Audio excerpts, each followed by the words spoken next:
Bible పఠనము ప్రారంభించేదానికంటే ముందు దయచేసి ప్రార్థన చేసుకుంటాం. ప్రార్థనలో ఏకీభవించండి, దేవుని వాక్యం వినండి. ప్రేమగల తండ్రి, జీవంగల దేవా, మీకే స్తోత్రం చెల్లిస్తున్నాం. దేవా, ఈ బైబిల్ పఠనం కొరకే మమ్మల్ని మరలా తీసుకుని వచ్చినందుకు వందనాలు. దేవా, మేము ఏ మార్గంలో నడుస్తున్నామో దాన్ని మమ్మల్ని మేము పరీక్షించుకునే దాని కొరకే ఏర్పాటు చేయబడినటువంటి దేవ ఈ బైబిల్ పఠనాలు బట్టి స్తుతిస్తున్నాం. అయోగ్యుడును, అపాత్రుడును, నిష్ప్రయోజకమైన దాసుడైన నన్ను కృపతో జ్ఞాపకం చేసుకోమని, కావాల్సినటువంటి మీ మాటలు, మీ వర్తమానం అనుగ్రహించమని నన్ను నేను మీ చేతులకు అప్పగించుకుంటూ మా ప్రియుల హృదయాలను, మీ ప్రజల యొక్క హృదయాలను సిద్ధపరచమని వేడుకుంటూ మీ ఆత్మకార్యము జరిగించమని కోరుతూ యేసుక్రీస్తు ప్రభువారి గణనామంలో స్తుతించి ప్రార్థించి వినయముతో అడిగి వేడుకొంచున్నాము తండ్రి, ఆమెన్. లార్డ్, ప్రభునందు మీకందరికీ మరి ఒకసారి శుభములు తెలియజేస్తున్నాం. గత బైబిల్ పట్టణాలన్నింటినీ మీరు వింటున్నారని ఆశిస్తున్నాం. గత బైబిల్ పట్టణాలలో విశాలమైన మార్గం ఎటువంటిదో, ఇరుకు మార్గం ఎటువంటిదో నేర్చుకుంటున్నాం. విశాలమైనటువంటి మార్గాన్ని గురించి 4 విషయాల గురించి ఇంతకు మునుపు ధ్యానించినాం కదా. ఆ విషయాలు మీకు జ్ఞాపకం ఉన్నాయా? విశాలమైన మార్గం, ఇరుకు మార్గం గురించి యేసుక్రీస్తు ప్రభువారు చెప్పిన లేఖన భాగాన్ని మరి ఒకసారి చదువుతాం. మత్తయి సువార్త 7వ అధ్యాయం 13-14 వచనాలు. మత్తయి సువార్త 7వ అధ్యాయం 13-14 వచనాలు. ఇరుకు ద్వారమున ప్రవేశించుడి, నాశనమునకు పోవు ద్వారం వెడల్పును, ఆ దారి విశాలమునైనది, దాని ద్వారా ప్రవేశించువారు అనేకులు. జీవమునకు పోవు ద్వారం ఇరుకును, ఆ దారి సంకుచితమునైనది, దాని కనుగొనువారు కొందరే. ప్రియమైన స్నేహితులారా, ఒకటి విశాలమైన మార్గం, ఒకటి ఇరుకైన మార్గం. విశాలమైన మార్గంలో ప్రవేశించేవారు అనేకులు, ఇరుకైన మార్గమును కనుగొనువారు కొందరే. అయితే దేవుని వాక్యం ఏం చెప్తోంది? యేసుక్రీస్తు ప్రభువారు ఏమని చెప్తున్నాడు? ఇరుకు ద్వారమున ప్రవేశించుడి అని చెప్తున్నారు. సో ఇందులో విశాలమైన ద్వారి ఎటువంటిదో, దాని లక్షణాలు ఎటువంటివో మనం గతం చెప్పుకున్నాం కదా, మీకు జ్ఞాపకం ఉండే ఉంటుంది. కనుక విశాలమైనటువంటి మార్గం, విశాలమైనటువంటి మార్గముల గురించి మనము 4 విషయాల గురించి చెప్పుకున్నాం. మొట్టమొదటిది, విశాలమైన మార్గం ఆకర్షణీయమైనది అని చెప్పుకున్నాం. విశాలమైనటువంటి మార్గము ఆకర్షణీయమైన, శోధన కలిగిన మాయా మార్గం. దీని గురించి యాకోబు రాసిన పత్రిక 1వ అధ్యాయం 14వ వచనంలో రాయబడిన మాటను మనం చెప్పుకున్నాం. ప్రతివాడును తన స్వకీయమైన దురాశ చేత ఇడవబడి మరలు కొల్పబడిన వాడై శోధింపబడును అని దేవుని వాక్యం చెప్తున్నట్లుగా చూసినాం. కనుక తన స్వకీయమైన దురాశల చేత ఈడవబడి మరలు కొల్పబడి శోధింపబడుతున్నటువంటి మార్గము ఆకర్షణీయమైనటువంటి మార్గము అని చెప్తున్నాం. రెండవది, ఈ విశాలమైనటువంటి మార్గము అగమ్య గోచరము అని కూడా చెప్తున్నాం కదా. అగమ్య గోచరము అంటే ఇంకొక మాటలో చెప్పాలంటే ఇది చీకటి తోవ అని అంటాం, లేకపోతే అంధకార మార్గం అని చెప్తున్నాం. కనుక విశాలమైనటువంటి మార్గము అంధకార మార్గము అని చెప్తాం.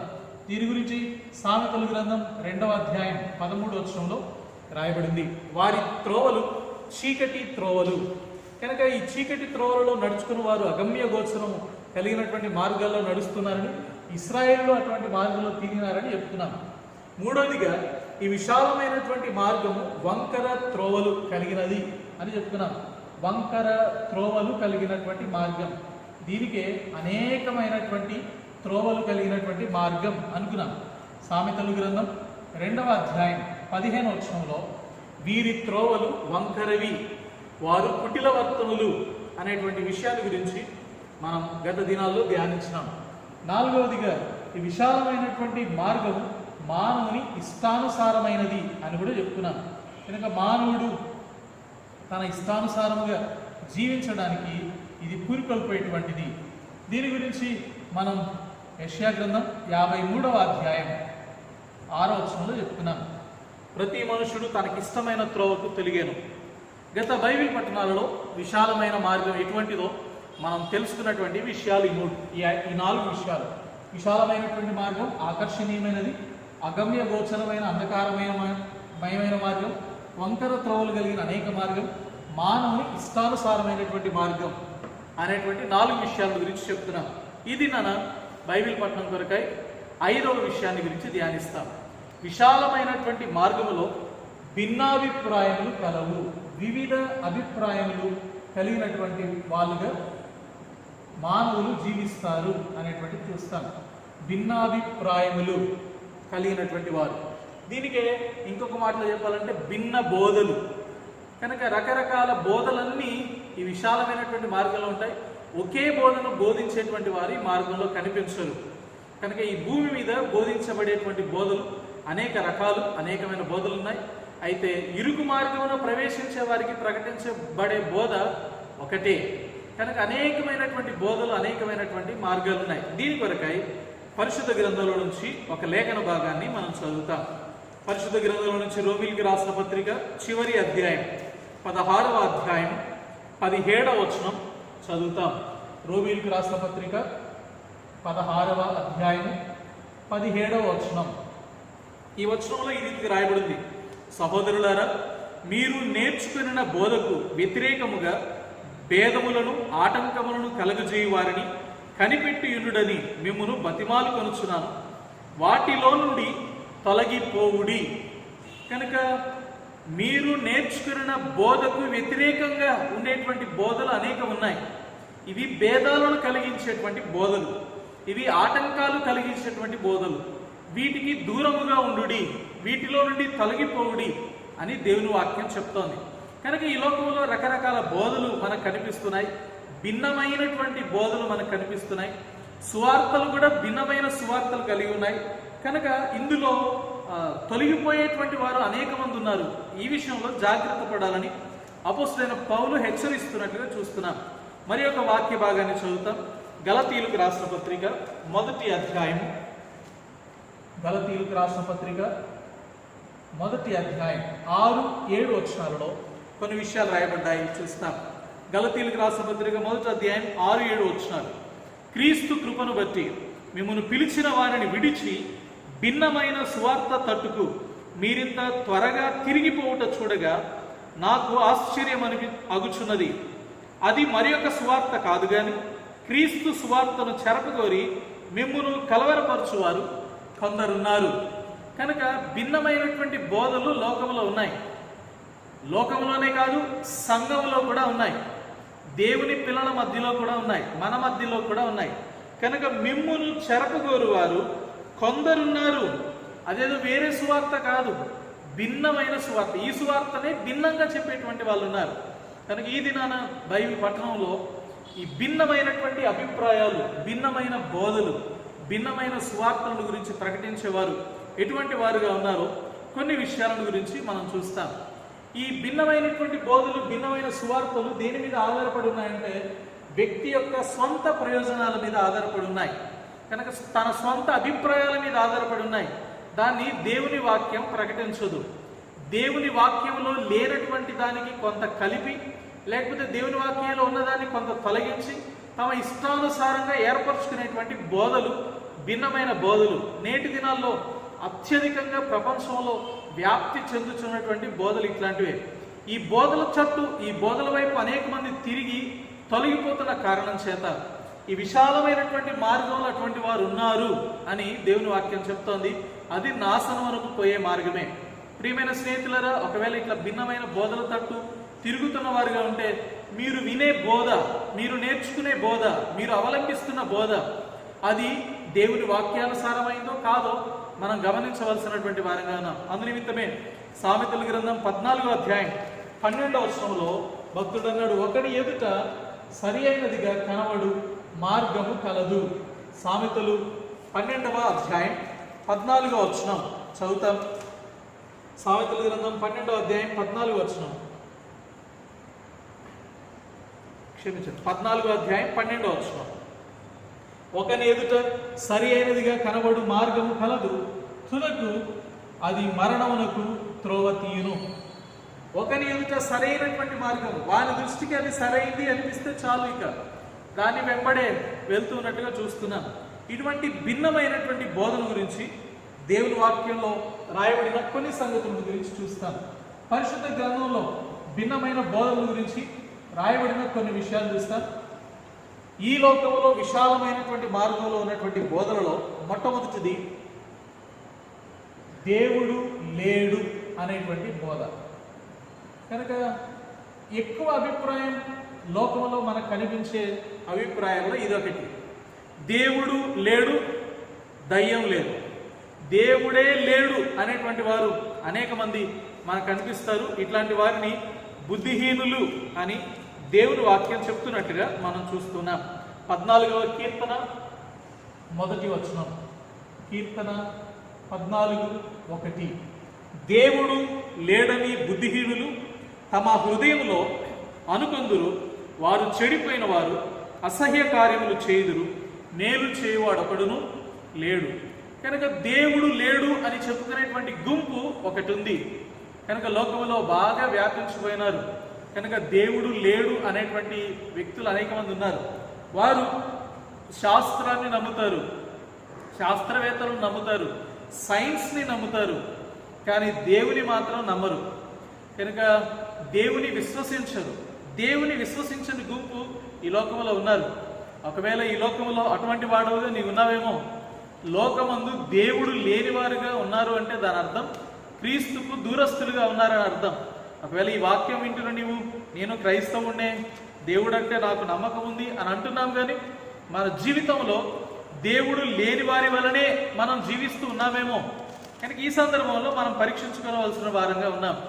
ఎఫెసీయులకు రాసిన పత్రిక 2వ అధ్యాయం 12వ వచనంలో అపోస్తలుడైన పౌలు చెప్పిన మాట మనకందరికీ తెలిసిందే. ఎఫెసీయులకు రాసిన పత్రిక 2వ అధ్యాయం 12వ వచనం. ఆ కాలమందు ఇశ్రాయేలుతో సహపౌరులు గాక పరదేశులను, వాగ్దాన నిబంధనలు లేని పరజనులను, నిరీక్షణ లేని వారును, లోకమందు దేవుడు లేని వారునై ఉండి క్రీస్తుకు దూరస్తులైంటిరని మీరు జ్ఞాపకం చేసుకునండి. బైబిల్ పట్టుకొని తిరుగుతారు, మేము క్రైస్తవులమే అంటారు, కానీ లోకమందు ఎలా ఉన్నారంటే దేవుడు లేని వారి వలనే ఉన్నారు.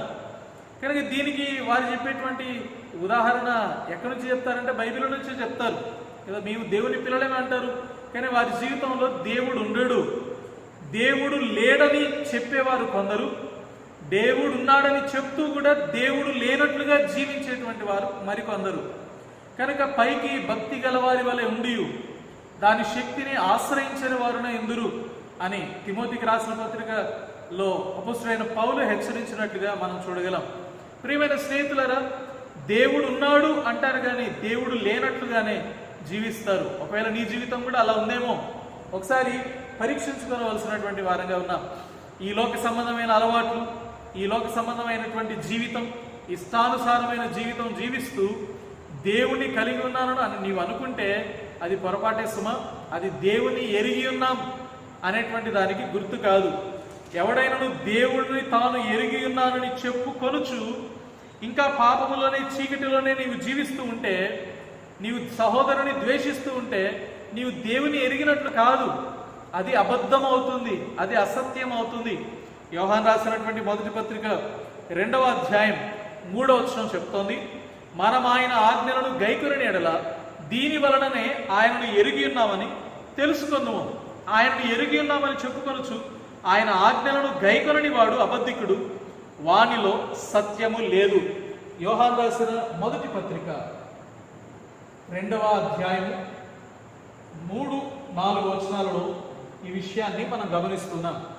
కనుక దేవుణ్ణి ఎరిగి ఉన్నాము అంటే దేని బట్టి చెప్పగలం? దేవుని ఆజ్ఞలను అనుసరించి నీవు జీవించాలి. దేవుని ఆజ్ఞలను, దేవుని వాక్యాన్ని అనుసరించి నీవు జీవిస్తున్నట్లయితే నిజముగా దేవుడు ఉన్నాడు అని నీ జీవితం ద్వారా వెల్లడి చేస్తున్నట్లు అర్థం. ప్రియమైన స్నేహితులారా, చాలా సందర్భాల్లో మనం చూడగలం, చాలామంది దేవుని వాక్యాన్ని చూపిస్తారు, దేవుని వాక్యాన్ని చూపించి మోసం చేస్తారు. ఒక మంచి ఉదాహరణ చెప్పమంటారు? ఒక మంచి బోధకుడు ఉన్నాడు, ఆయన చక్కగా బోధించగలడు. ఎంత చక్కగా బోధ చేస్తాడంటే చాలా చక్కగా బోధ చేస్తాడు, చాలా చక్కగా బోధ చేస్తాడు. కానీ ఆయనకు ఒక అలవాటు ఉంది. ఆయనకున్న అలవాటు ఏంటో తెలుసా? స్మోకింగ్, తాగడం అలవాటు. కనుక బాగా తాగేటువంటి వాడు, పొగ తాగే అలవాటు తనకు చాలా ఉంది. కనుక అటువంటి బోధకుడు అందరి ముందు పొగ తాగుతాడు, వాక్యం చెప్తాడు, పొగ తాగుతాడు. ఎవరైనా ఒకవేళ తనను ప్రశ్నిస్తే వాళ్ళకి జవాబు ఎక్కడి నుంచి చెప్తాడో తెలుసా? బైబిల్ నుంచి చెప్తాడు. ఎంత ఆశ్చర్యం అనిపిస్తుంది. బైబిల్లో కొరింథీయులకు రాసిన మనకందరికీ బాగా తెలుసు మొదటి పత్రిక 6వ అధ్యాయంలో మీరు దేవుని ఆలయమై ఉన్నారని దేవుని వాక్యం చెప్తున్నట్టుగా మనం చూడగలం. కొరింథీయులకు రాసిన మొదటి పత్రిక 6వ అధ్యాయం 19వ వచనం, మీ దేహము దేవుని వలన మీకు అనుగ్రహింపబడి మీలోనున్న పరిశుద్ధాత్మకు ఆలయమై ఉన్నదని మీరు ఎరుగరా అనేటువంటి మాట 1 కొరింథీ 6వ అధ్యాయం 19వ వచనంలో చూడగలం. ఇదే మాట 3వ అధ్యాయంలో కూడా మనం చూడగలం. 16వ వచనం, మనము దేవుని ఆలయమై ఉన్నాం. కనుక ఈ ప్రశ్న ఏంటిదంటే, ఆయన చెప్పేటువంటి మాట ఏంటంటే, నేను దేవుని ఆలయం, ఈ దేహము దేవునికి ఆలయం అని దేవుని వాక్యం చెప్తోంది. మరి పొగ ఎందుకు తాగుతున్నావయ్యా అంటే, దానికి జవాబు చెప్తాను చూడు అని ఒక మాట చెప్తాడు. ఏం చెప్తాడో తెలుసా? ప్రకటన గ్రంథం 15వ అధ్యాయం 8వ వచనం తీసి చూపిస్తాడు. అక్కడ ఏముందో తెలుసా? ప్రకటన గ్రంథం 15వ అధ్యాయం 8వ వచనం, అక్కడ ఏముందో నేను చదువుతాను, జాగ్రత్తగా వినండి. అంతటా దేవుని మహిమ నుండి ఆయన శక్తి నుండి వచ్చిన పొగతో ఆలయము నింపబడినందున, అక్కడ ఏముందంటే పొగతో ఆలయం నింపబడింది. అంటే ఏమంటాడంటే ఆయన, నేను దేవుని ఆలయం, ఈ ఆలయం అంతా పొగతో నింపబడింది, అందుకనే ఈ ఆలయాన్ని అంతా పొగతో నింపుతున్నాను అంటాడు. అంటే దాని అర్థం ఏంది? నేను పొగ తాగుతున్నాను, ఇది దేహము దేవుని ఆలయం, కానీ ఈ దేహం అంతటిని దేంతో నింపుతున్నాను? నేను పొగతో నింపుతున్నాను, ఇది దేవుని వాక్యం కదా అంటాడు. ఎట్లా ఉంది జీవితం చూసినారా? కనుక దేవుని వాక్యాన్ని తమ ఇష్టానుసారంగా మలుచుకున్నారు. దేవుని ఆజ్ఞలను అనుసరించి జీవించేవారు కాదు కదా. దేవుడు లేడు అనే బుద్ధిహీనులు ఈ లోకంలో ఉన్నారు. ఇది మొదటి కేటగిరీ. ఒకవేళ దేవుడు ఉన్నాడు అని నీవు అంటున్నావేమో కానీ నీ జీవితంలో దేవుడు లేడు అన్నట్లుగానే జీవిస్తూ ఉండొచ్చు. కనుక దేవుడు లేడు అని జీవించేటువంటి వారి గురించి కొన్ని విషయాలు పరిశుద్ధ గ్రంథం సెలవిస్తోంది. ఒక 7 విషయాల గురించి మనం ధ్యానిస్తాం. దేవుడు లేడు అనేటువంటి వారు. ఆ 7 విషయాన్ని ధ్యానించడానికంటే ముందు మనం భిన్నమైన బోధలు అన్నాం కదా, వాటిని గురించిన కొన్ని విషయాలు చూస్తాం. దేవుడు లేడు అనేవారు కొందరైతే, రెండవది అనేక మంది దేవుళ్ళు ఉన్నారు, అనేక మంది దేవీ దేవతలు కలిగిన వారు, అంటే కోట్ల కొలది దేవుళ్ళు ఉన్నారు అనేటువంటి ప్రజలు మనం చూస్తూ ఉంటాం. మూడవ రకం ఉన్నారు. మూడవ రకం ఎట్లాంటి వారంటే, దేవుడు ఒక్కడే అని అంటారు. దేవుడు ఒక్కడే, కానీ ఇక్కడ వచ్చేటువంటి సమస్య ఏంటంటే ఇందులో మధ్యవర్తి లేడు అని అంటారు. ఇది మూడవ రకం. నాలుగవ రకం ప్రజలు ఉన్నారు. వీళ్ళు ఏమంటారు తెలుసా? దేవుడు ఒక్కడే అని అంటారు. దేవుడు ఒక్కడే అంటారు, కానీ ఈ దేవునిలో యేసుక్రీస్తు ప్రభువారి యొక్క దైవత్వాన్ని స్వీకరిస్తారు, కానీ భిన్నమైన బోధ కలిగిన వారు. బైబిల్ బోధనే కనిపిస్తోంది, కానీ భిన్నమైన బోధ. చివరిదిగా స్వస్థ బోధ అంటారు. స్వస్థ బోధ అంటే ఇది సరి అయినటువంటి వాక్యానుసారమైన బోధ. కనుక 5 రకాల గుంపులను మనం చూస్తాం. ఈ మొదటి 4 రకాల గుంపులు విశాలమైనటువంటి మార్గంలో ఉన్నవారే అని చెప్పొచ్చు. వాక్యానుసారమైనటువంటి బోధన, స్వస్థ బోధన కలిగిన వారు ఇరుకు మార్గంలో నడిచేవారు అని చెప్పొచ్చు. కనుక భిన్నమైన బోధ అంటే దేవుడు లేడు అనేటువంటి వారు కొందరు సైన్స్ని నమ్ముతారు. రెండవది, అనేక మంది దేవీ దేవతలు ఉన్నారు, కోట్ల కొలది దేవుళ్ళు ఉన్నారని నమ్మే వాళ్ళు ఉన్నారు. దేవుడు ఒక్కడే, కానీ మధ్యవర్తి లాంటి వాళ్ళు ఎవరు లేరు, దేవుడు ఒక్కడే అని నమ్మే వాళ్ళు ఉన్నారు. యేసుక్రీస్తు ప్రభువారి ఉనికిని నమ్మేటువంటి వాళ్ళు ఉన్నారు, కానీ అందులో కూడా భిన్నమైనటువంటి బోధను ఆచరించే వాళ్ళు ఉన్నారు. చివరిదిగా స్వస్థ బోధ ఒకటి ఉంది. ఇది వాక్యానుసారమైన బోధ. కనుక ఈ వాక్యానుసారమైనటువంటి బోధన కలిగిన వారంగా మనం ఉండాలనే ఈ బైబిల్ పట్టణాలను మనం కలిగి ఉన్నాం. ఇందులో ఈ మిగతా విషయాల గురించి మనం తర్వాత ధ్యానిస్తాం. మొట్టమొదటి విషయం, దేవుడు లేడు అనేటువంటి ఈ మొదటి విషయాన్ని గురించి మనం ధ్యానించడానికి ప్రయత్నం చేస్తాం. దేవుడు లేడు అనేది ఎంతవరకు సత్యం, అది నిలబడుతోందా, అది స్థిరమైనటువంటి వాదనేనా అనేటువంటి చూస్తాం. ఒకవేళ దేవుడు లేకపోతే ఈ లోకం ఎలా ఉండబోతోంది అనే దాని గురించి పరిశుద్ధ గ్రంథాల నుంచి కొన్ని లేఖనాలను చూస్తాం. మొట్టమొదటిగా దేవుడు లేడు అనంటే ఆజ్ఞ లేదు అని అర్థం. కనుక దేవుడు లేడు అంటే ఎటువంటి రూల్స్ లేవు అని అర్థం. కనుక రూల్స్ లేకుండా వితౌట్ రూల్స్ జీవించే జీవితం, నో రూల్స్. నో రూల్స్ అంటే దాని అర్థం ఏంటి? ఇక మంచి చెడు అనేటువంటి భేదము ఇక్కడ కనిపించదు. మానవుడు ఏదనుకుంటే అదే మంచి. కనుక ఒక దేవుడు లేడు కనుక మానవుడు ఎట్లా తోస్తే అట్లనే. ఉదాహరణకి ఒక గుంపు ఉంది, ఆ గుంపులో ఉన్న ప్రజలందరూ ఒక తీర్మానం చేసుకున్నారు. ఏమని తీర్మానం చేసుకున్నారు? ఎవరినైనా చంపొచ్చు ఇష్టానుసారంగా తీర్మానం చేసుకున్నారు అనుకోండి, అదే వాళ్ళకు చట్టం.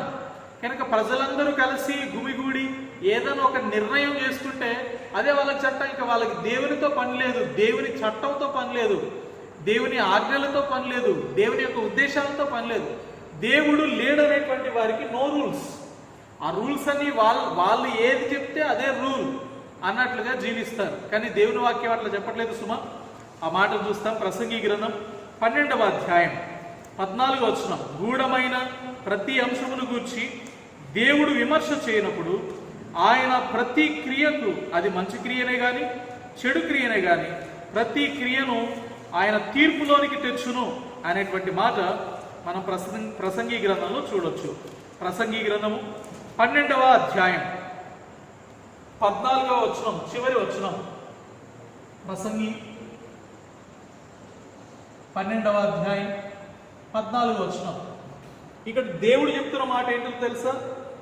దేవుడు అది మంచిదే కానీ చెడ్డదే కానీ ప్రతి క్రియను తీర్పులోనికి తెచ్చును. కనుక దేవుడున్నాడు. దేవుడు మంచి చెడులను బట్టి మనకు తీర్పు తీరుస్తాడు అని దేవుని వాక్యం చెప్తూ ఉంటే, దేవుడు లేడనేవాడు ఏమంటాడు తెలుసా? నేను ఏ తీర్మానం చేస్తే, నేను ఏ రూల్ చేస్తే ఆ రూల్ కరెక్ట్ అంటాడు. దేవుని రూల్కి అంగీకరించడు అని చెప్పవచ్చు. దేవుడు లేడు అనేటువంటి వారిలో కనిపించేటువంటి రెండోది ఏంటో తెలుసా? దేవుడు లేడు అంటే నేను ఎవరికి జవాబు చెప్పాల్సిన పని లేదు, జవాబుదారీతనం లేదు అని అంటారు. దేవుడు లేకపోతే ఎవరికి జవాబు చెప్పాల్సిన పని లేదు, జవాబుదారీతనం లేదు అని అంటారు. కనుక ఎవరు నాట్ ఆన్సరబుల్ టు ఎనీవన్, ఎవరికి ఆన్సర్ చేయాల్సిన పని లేదు కదా. కనుక దేవుడు లేడు అనేవాడు ఎవరికి జవాబు చెప్పాల్సిన పని లేదు, నేనే దేవుణ్ణి అన్నట్లుగా ఉంటాడు కదా. No need to answer. నేను మనిషిని, నువ్వు మనిషివే, నేనెంతో నువ్వంతే, నేను నీకు జవాబు చెప్పాల్సిన పని లేదు అని వాదిస్తాడు కదా. దేవుడు ఉంటే దేవుడితో అలా వాదించడం సాధ్యం కాదు కదా. కనుక దేవుడు లేడు అనే వాదన ఎందుకు నిలబడదు అంటే, ఒక మనిషి ఇంకొక మనిషికి జవాబు చెప్పాల్సినటువంటి అవసరత మనకు లేదు. కానీ ఒకటి మాత్రం నిజం, మనమందరం దేవునికి జవాబు చెప్పవలసిన వారంగా ఉన్నాం. ఇదే ప్రసంగి గ్రంథం 11వ అధ్యాయం 9వ వచనంలో మనం చూడొచ్చు. నీ దృష్టికి, నీ కోరికకు, నీ ఇష్టం వచ్చినట్టుగా నీవు చేయి, కానీ ఒకటి గుర్తుపెట్టుకో, వీటన్నిటిని బట్టి దేవుడు నిన్ను తీర్పులోనికి తెచ్చును అనేటువంటి మాట ప్రసంగి గ్రంథము 11వ అధ్యాయం 9వ వచనంలో చూడగలం. కనుక ఈ వాక్యం ఏం చెప్తోంది? దేవుడు లేడు అనేటువంటి వాడు ఎవరికి జవాబు చెప్పాల్సిన పని లేదు, నీకు జవాబు చెప్పాల్సిన పని లేదు అంటాడు. కానీ దేవుడు ఉన్నటువంటి వాడు ఒకటి గుర్తుపెట్టుకుంటాడు, నా ఇష్టం నా కోరిక చొప్పున చేయడం కాదు, ఒకరోజు దీనిని బట్టి దేవుడు నన్ను తీర్పులోనికి తీసుకొస్తాడు అనేటువంటి ఆలోచన కలిగి ఉంటాడని చెప్పొచ్చు. మూడోది, దేవుడు లేడు అనేటువంటి చోట పాపము ప్రసక్తి లేదు. పాపమును గురించినటువంటి ప్రసక్తి కనిపించదు. దేవుడు లేడు అనేటువంటి వాడి జీవితంలో పాపమును గురించిన ప్రసక్తి మనకి ఎక్కడ కనిపించదు. దేవుని దృష్టికి పాపము చేస్తున్నాను అనే ఆలోచన రాదు. కనుక పాపము, పుణ్యము ఇట్లాంటి మాటల గురించి, ఇట్లాంటి డిస్కషన్స్ గురించి ఎప్పటికీ రాదు. దేవుడు లేడు అనేటువంటి వాడు పాపం గురించి మాట్లాడు. కానీ దేవుని వాక్యం చెప్తోంది, సంఖ్యాకాండము 32వ అధ్యాయం 23వ వచనం, దేవుని దృష్టికి మనము పాపము చేసిన ఎడల దేవుని వాక్యం చెప్తుంది, నీ పాపము నిన్ను పట్టుకొనును. కనుక పాపముల గురించి పరిశుద్ధ గ్రంథం దేవుడు సెలవిస్తున్నాడు. ఒకవేళ దేవుడే లేడు అనుకుంటే పాపమే అనేటువంటి ప్రసక్తే మనకు కనిపించదు. నాలుగవది, దేవుడే లేడు అనుకుంటే ఇంకొక మాటలో చెప్పాలంటే అపవాది అనేటువంటి వాడు లేడు. అపవాది అంటే ఇంకొక సాతాను, లేకపోతే అబద్ధికుడు, ఇవన్నీ అపవాదికి రాయబడిన పేర్లు. లేకపోతే మోసగాడు అనేటువంటి వాడే లేడు అనేటువంటి మాట. కనుక చాలామందిని చూస్తాం, దేవుడు లేడు, దయ్యం లేదు అనేటువంటి వాళ్ళు అనేక మంది ఉన్నారు కదా. కనుక దేవుడు లేడు, దయ్యం లేదు అనేటువంటి వాళ్ళు ఈ లోకంలో చాలామంది కనిపిస్తున్నారు. కనుక దేవుడే లేడు అంటే ఇక మోసగాడు, అబద్ధికుడు, సాతానుడు, అపవాది లేనట్లే. కానీ దేవుని వాక్యం పేతురు రాసిన మొదటి పత్రిక 5వ అధ్యాయం 8వ వచనంలో ఈ రీతిగా రాయబడింది, మీ అపవాది గర్జించు సింహం వలె ఎవరిని మింగుదునా అని వెతుకుచున్నాడు అని దేవుని వాక్యం చెప్తోంది. కనుక దేవుడు లేడు అనేటువంటి వాడు ఎట్లా ఉంటాడో, వాడి లక్షణాలు ఎట్లా ఉంటాయో మనం చూస్తున్నాం కదా. దేవుడు లేడనే వాడికి నో రూల్స్, వాడు ఏ రూల్ పెట్టుకుంటే ఆ రూలే. మంచి చెడు అనే డిసెక్షన్ ఉండదు. కానీ మంచి చెడుల గురించి ఒకరోజు దేవుడు అడగబోతున్నాడని దేవుని వాక్యం చెప్తోంది. దేవుడు లేడు అనేవాడు he is not answerable to anyone, జవాబుదారీతనం లేదు. ఎందుకు? నాకంటే ఎవడు గొప్పవాడు లేడు, నేనెంతో నువ్వంతే, మానవులమే అన్నప్పుడు ఎవరికి. కానీ ఒకరోజు దేవుడు మనల్ని తీర్పులోనికి తెస్తాడని దేవుని వాక్యం చెప్తోంది. దేవుడు లేడు అంటే అక్కడ పాపముల గురించిన ప్రసక్తే మనకు కనిపించదు. కానీ సంఖ్యాకాండం చెప్తోంది, యెహోవా దృష్టికి మీరు పాపం చేస్తే మీ పాపం మిమ్మల్ని పట్టుకొనును అని. దేవుడు లేడు అంటే ఆ సందర్భంలో అపవాది ప్రసక్తి మనకు కనిపించదు. కానీ మొదటి పేతురు 5వ అధ్యాయం 8వ వచనం చెప్తోంది, నీ అపవాది గర్జించు సింహం వలె ఎవరిని మింగుదునా అని వెతుకుచు తిరుగుచున్నాడు అని. 5వ విషయాల గురించి చూస్తాం. దేవుడు లేడనేటువంటి వాడు పరలోకము లేదు, లేకపోతే పాతాళము లేదు అని అంటాడు. కనుక నరకము పరలోకం అనేది ఏది లేదు, అంతా ఈ లోకములోనే. కనుక నీ మోక్షమైన ఈ లోకమే, నరకమైన ఈ లోకమే అంటాడు. కానీ పరిశుద్ధ గ్రంథం బైబిల్ చెప్తోంది పరలోకం ఉంది, పాతాళం ఉంది. ప్రకటన గ్రంథం 4వ అధ్యాయం 1వ వచనంలో పరలోకమందు తలుపు తెరవబడింది అనేటువంటి మాట మనం చూస్తాం. ప్రకటన గ్రంథం 4వ అధ్యాయం 1వ వచనం,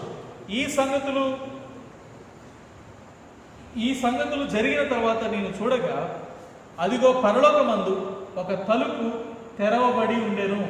కనుక ప్రకటన గ్రంథం 4వ అధ్యాయం 1వ వచనం పరలోకములో తలుపు తెరవబడి ఉండుట అనేటువంటి విషయాన్ని గురించి చెప్తోంది.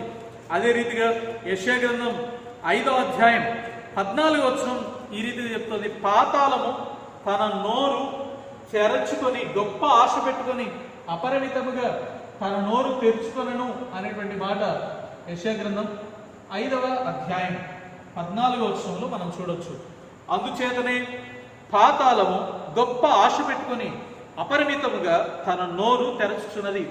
పరలోకపు తలుపు తెరవబడను అని, పాతాళం తన నోరు తెరుస్తూ ఉందని, పరలోకం గురించి పాతాళం గురించి దేవుని వాక్యం సెలవిస్తూ ఉంటే, దేవుడు లేడనేటువంటి వాడికి పరలోకం అనేది లేదు, పాతాళం అనేది లేదు అన్నట్టుగా జీవిస్తారు. 6వది, దేవుడు లేడు అనేటువంటి వారు ఆత్మ లేదు అని అంటారు. కనుక జంతువుకు, జీవులకు, మానవునికి ఎటువంటి తేడా లేదు అన్నట్లుగా ఉంటారు. కనుక ఆత్మ లేదు అంటే మానవుడు కూడా ఒక జంతువే అనేటువంటి విషయాల గురించి చెప్తారు. కనుక ఒక కుక్కకు, లేకపోతే ఒక పక్షికి, లేకపోతే ఈ లోకంలో ఉన్న జీవులకు, మానవునికి ఎటువంటి తేడా లేదు, ఎటువంటి భేదం లేదు అంటారు. కానీ దేవుని వాక్యం దీన్ని ఎప్పటికీ అంగీకరించదని మనకు తెలుసు కదా. దేవుని వాక్యం ఏం చెప్తుంది అంటే, దేవుడు మానవుని ప్రత్యేకంగా తన రూపంలో తన పోలిక చొప్పున చేసినాడని, దేవుడు అన్ని జీవులను పుట్టించినట్లుగా మానవుని పుట్టించలేదని, మానవుని తన స్వాస్థములతో నిర్మించి తన జీవవాయువును ఊదగా మానవుడు జీవాత్మ అయినాడని దేవుని వాక్యం చెప్తుంటే, వీళ్ళంటారు ఆత్మ లేదు అంటాడు. ఆత్మ లేదనే కాదు, ఒకవేళ చనిపోతే ఎట్లయితే జంతువులన్నీ పాతి పెట్టబడుతున్నాయో మానవుడు పాతి పెట్టబడుతున్నాడు, అంతటితోటి అంత క్లోజ్, తర్వాత ఇంకే జీవితం లేదు అన్నట్లుగా భావిస్తారు. కానీ దేవుని వాక్యం చెప్తోంది, మరణించిన తర్వాత మనమందరం ఒక దినాన దేవుని సింహాసనం ఎదుట నిలబడవలసినటువంటి వారంగా ఉన్నాం. ప్రకటన గ్రంథం 20వ అధ్యాయం 12వ వచనంలో ఈ రీతిగా రాయబడినట్లు మనకు తెలుసు, మరియు గొప్పవారేమి కొద్దివారేమి మృతులైన వారందరూ ఆ సింహాసనం ఎదుట నిలబడి ఉండుట చూచి తిని. కనుక ప్రకటన గ్రంథం 20వ అధ్యాయం 14వ వచనం ప్రకారం మరణించిన తర్వాత మృతులైన వారందరూ కూడా ఒకరోజు దేవుని సింహాసనం ఎదుటికి రావాల్సి ఉంది. కానీ దేవుడు లేడు అనేటువంటి వారు ఒకటే అంటారు, మానవుడు జంతువుతో సమానం అని అంటారు. ఏడవదిగా దేవుడు లేడు అనేటువంటి ఈ వాదన వలన మానవుని యొక్క జన్మకు, మానవుని యొక్క జీవితానికి ఒక అర్థం లేకపోతే ఒక ఉద్దేశం, ఒక ప్రణాళిక అనేదే లేదు అన్నట్లుగా ఉన్నట్టు చూస్తున్నాం. ఏదో వచ్చినాం, పుట్టినాం, చనిపోయినాం, అదంతా ఏదో అట్లా జరిగిపోయింది అన్నట్లుగా ఉంటుంది. ఒక ప్రత్యేకమైనటువంటి ఉద్దేశము మానవుని యొక్క జీవితంలో లేదు అన్నట్లుగా ప్రవర్తించడం మనం చూస్తాం. కనుక దేవుడు లేడు అనేటువంటి వారి యొక్క లక్షణాలు ఎలా ఉంటాయో మనం ఇంతవరకు చూస్తూ వచ్చినాం కదా. దేవుడు లేడు అనేటువంటి వానికి ఒక రూల్స్ లేవు, మంచి చెడు అనేది ఉండదు. దేవుడు లేడు అనేవాడు దేనికి జవాబు చెప్పాల్సిన పని లేదు. దేవుడు లేడు అనేటువంటి వాడు పాపము లేదు అంటాడు. దేవుడు లేడు అనేవాడు దయ్యము లేదంటాడు. దేవుడు లేడు అనేవాడు పరలోకము పాతాళం లేదంటాడు. దేవుడు లేదనేవాడు ఆత్మ అనేది లేదంటాడు. దేవుడు లేడు అనేవాడు మానవుని జీవితానికి ఉన్నటువంటి ఒక పరమార్థం ఏంటో, ఉద్దేశం ఏంటో అది లేదు, దానికి ఒక అర్థం లేదు అన్నట్టుగా ప్రవర్తించినట్టుగా చూస్తున్నాం. ఇదంతా దేవుని వాక్యానికి పూర్తి వ్యతిరేకమైనటువంటి బోధ. కనుక ఈ దినాల్లో యవనస్తులైనటువంటి వారు, ఈ దినాల్లో బాగా ఎడ్యుకేటెడ్ చదువుతున్నటువంటి వారు ఈ మాయలో పడిపోతున్నట్టుగా, ఈ దారిలో పడిపోతున్నట్టుగా చూస్తున్నాం.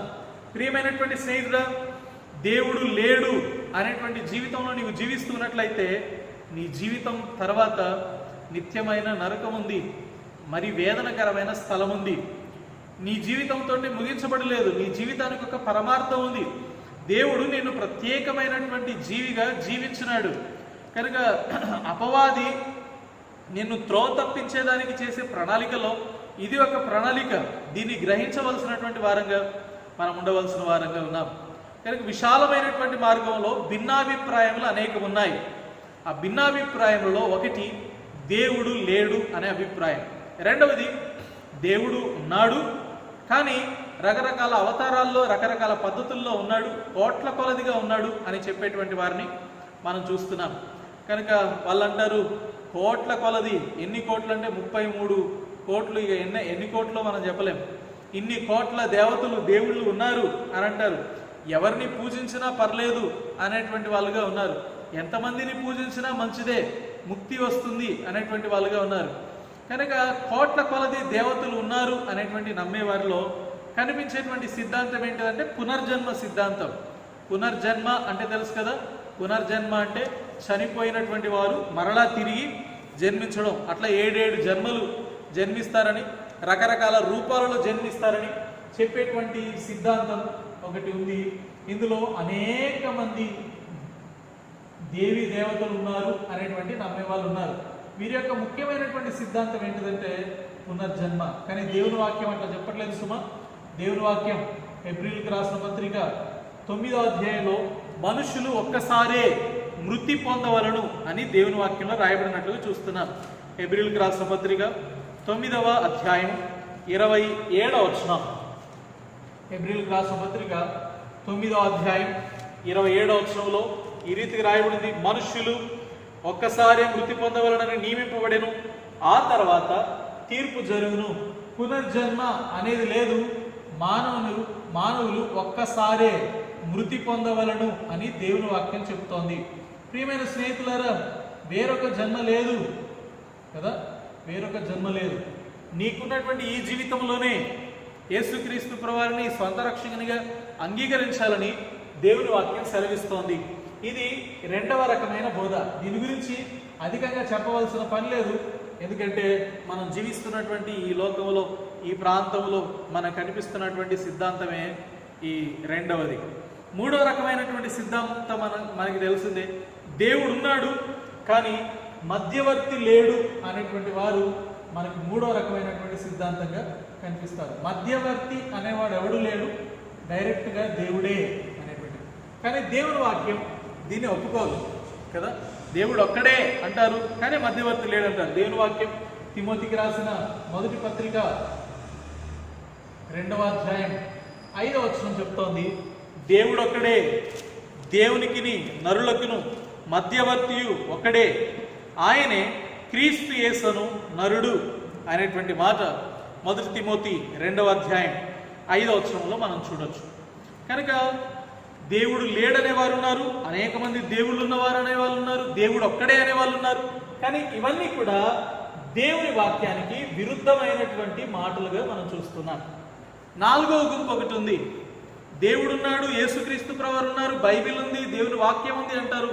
కానీ భిన్నమైనటువంటి బోధన బోధించేవారు. ప్రభుచితమైతే ఈ భిన్నమైనటువంటి బోధన గురించి రానున్న బైబిల్ పట్టణంలో మనం ధ్యానిస్తాం.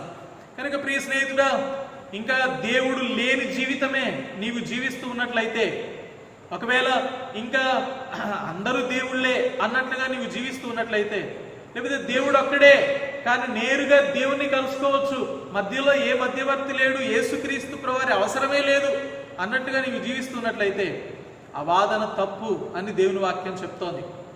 దేవుడున్నాడు, దేవునికిని నరులకును మధ్యవర్తి ఉన్నాడు, ఆయన యేసుక్రీస్తు ప్రభువారు. కనుక యేసుక్రీస్తు ప్రభువారిని నీ స్వంత రక్షకునిగా అంగీకరించాలని, ఈ భిన్నమైన బోధల తట్టు నుంచి తప్పించబడి విశాలమైన మార్గంలో నీవు జీవించి నశించిపోకుండా యేసుక్రీస్తు ప్రభువారి యొద్దకు వచ్చి ఆయన మార్గంలో ప్రవేశించి నిత్య జీవానికి పాత్రులం కావాలనే ప్రభు యొక్క కోరిక. ఆ రీతిగా ఉండినట్లు ప్రభు మనకు సహాయపడును గాక. ప్రార్థన చేసుకుంటాం.